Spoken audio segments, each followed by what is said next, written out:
Intention, why individuals are undertaking these kinds of experiences.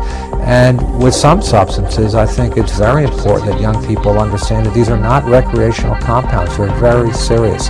They're considered sacred medicines by many peoples around the world. In the United States of America, 300,000 U.S. citizens ingest a Schedule I substance legally as their sacrament. This is literally the non-drug use of peyote. It's a religious sacrament, it's not a drug.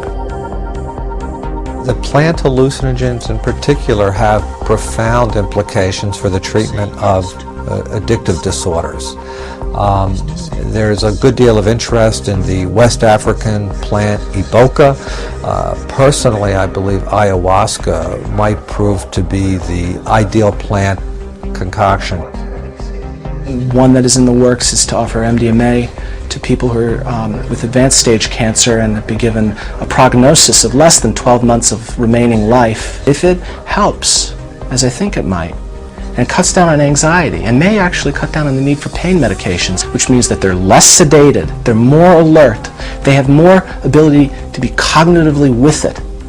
That's really important for those individuals and their family. For the last 4 years I've been working to develop a protocol for MDMA-assisted psychotherapy for post-traumatic stress disorder. This paradigm was not acceptable 35, 40, 45 years ago. Are we at that point in time now where we will be able, in a sanctioned manner, to move this field forward? At least get rid of the fear and find a setting within which this can be done safely and carefully, thoughtfully. We had many powerful technologies of consciousness. We know very easily how to alter consciousness, how to go to different states, but bridging that gap between what we find there and our everyday reality and everyday life, that has been the challenge. People go there, find love, find compassion, find transformation, but then later they go to their everyday life and the usual patterns come back. This is not a black and white thing. All medicines can have good applications and have side effects and be dangerous in the wrong circumstance. Feeling that we are less safe than we actually are. Feeling threatened on some level and feeling that we have to be in control, in charge. This can be seen from the individual dimension to the collective dimension. What was happening between the United States and the Soviet Union, where we produced so many atomic missiles that 1% of it would be used, it would be all over. We want to be so safe that we actually create a very unsafe world.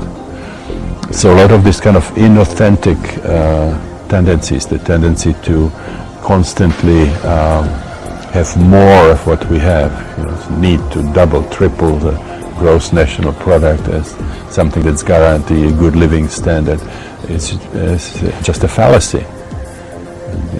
The countries that have achieved that have achieved a high level of economic standard, don't necessarily benefit from it emotionally.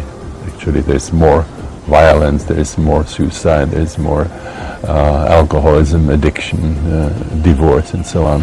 So there is no connection, direct connection between economic achievement and sense of well-being. We're all in it together, and we are kind of synergistically looking for answers in a way that involves, a lot of the deeper wisdom that comes from self-exploration, self-understanding. Enantiodromia, the process by which something is transformed into or revealed as being the same as its opposite. So the idea is to work on the body, to work on the heart, to work on the vital world, so that those structures become more porous and permeable to both energies, the energy of life and the energy of consciousness. And it is the alignment between those two energies what we are finding and have been finding that is extremely powerful for this kind of more holistic transformation of everyday life. As soon as I'd had one experience, I thought this is by far the most interesting thing that I've ever come across, that I could ever imagine happening. It changes radically the way you look at it and think about reality forever afterwards. It doesn't necessarily make you enlightened, not at all, but it changes and enlarges your perception and your perspective and your understanding.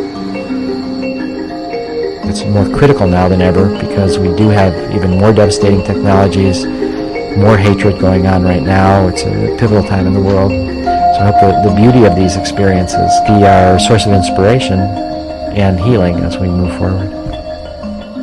Science has verified that the mystical experience is repeatable. And so now we have a basis.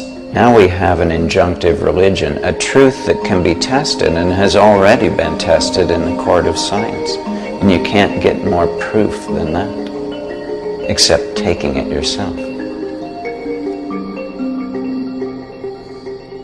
How do we collectively dream, and how do we begin to co-create a better dream for the future of humanity? And I think that's our challenge and our opportunity as we live at this time of convergence where there are so many different worldviews and belief systems and ways of engaging reality.